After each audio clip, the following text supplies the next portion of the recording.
ఆడపిల్లను బాగా చదివించి ఓ చేతిలో పెడతాడు తండ్రి. కట్న కానుకలు ఇచ్చి ఘనంగా పెళ్లి చేస్తాడు. ఆమె జీవితం బాగుండాలి అని భారీగా పెట్టిపోతలు పెట్టి అత్తారింటికి సాగనంపుతాడు. అలాగే పెళ్లి కూతురు కూడా ఎన్నో ఆశలతో అత్తారింట్లో అడుగు పెడుతుంది. భర్త తనను అర్థం చేసుకోవాలని, తన అభిప్రాయాలకు విలువ ఇవ్వాలని ఆశపడుతుంది.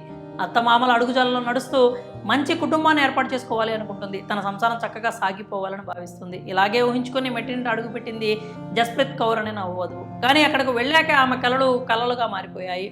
కట్టుకున్న మొగుడు కాల యముడుగా మారాడు. పారానే ఆరకముందే భర్త చేతిలో హతమైంది ఈ కొత్త పెళ్లి కూతురు. 24 రోజుల క్రితం పెళ్లి కూతురుగా అత్తారింటికి వెళ్లిన జస్ప్రీత్ కౌర్ శవమై తిరిగి వచ్చింది.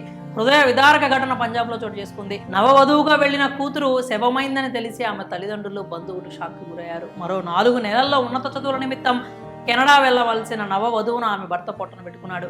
పెళ్లై పట్టుమని నెల రోజులు కాకుండానే భార్యను అంతం చేశాడు ఈ కసాయి మొగుడు. జస్ప్రీత్ కౌర్ మెడపై పదునైన వస్తువుతో కొట్టి హత్య చేశాడు. జస్ప్రీత్ కౌర్ పేరెంట్స్ ఇచ్చిన సమాచారం మేరకు సంఘటనా స్థలానికి చేరుకున్న పోలీసులు మృతదేహాన్ని స్వాధీనం చేసుకుని దర్యాప్తు ప్రారంభించారు.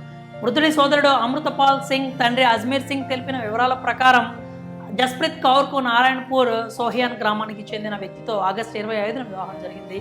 భారీగా కట్న కానుకలు ఇచ్చి పెళ్లి చేశారు. పెళ్లికి ముందే జస్ప్రీత్ కౌర్కి ఫారెన్ వెళ్లి ఉన్నత చదువులు చదవాలని కోరిక ఉండేది. అందుకే కెనడా వీసా కూడా తీసుకుంది. జనవరిలో ఉన్నత చదువుల కోసం కెనడా వెళ్లాల్సి ఉంది. ఇదే విషయం భర్తకు కూడా చెప్పింది. కానీ జస్ప్రీత్ కౌర్ కెనడా వెళ్లేందుకు ఆమె భర్త ఒప్పుకోలేదు. ఆమె పలుమార్లు వివరణ ఇచ్చేందుకు, ఒప్పించుకునేందుకు ప్రయత్నించినా వినిపించుకోలేదు. చివరకు ఆమెను వేధించడం మొదలుపెట్టాడు. ఇదే విషయంపై ఇద్దరి మధ్య గొడవలు కూడా జరిగాయి. దీంతో జస్ప్రీత్ కౌర్ పై కోపంతో పదునైన వస్తువుతో కొట్టడంతో చనిపోయింది అని మృతురాలి కుటుంబ సభ్యులు చెబుతున్నారు. ఆమెను ఎంతో కష్టపడి చదివించామని, ఎన్నో ఉన్నత స్థానాలకు వెళ్తుందని ఊహిస్తే ఇలా అయిపోయింది అంటూ ఆమె తల్లిదండ్రులు కన్నీరు మున్నీరవుతున్నారు. పెళ్లే ఆమె పాలిట శాపమైంది. ఇలాంటి దారుణ ఘటనలు తరచూ ఏదో ఒక ప్రాంతంలో జరుగుతూనే ఉన్నాయి.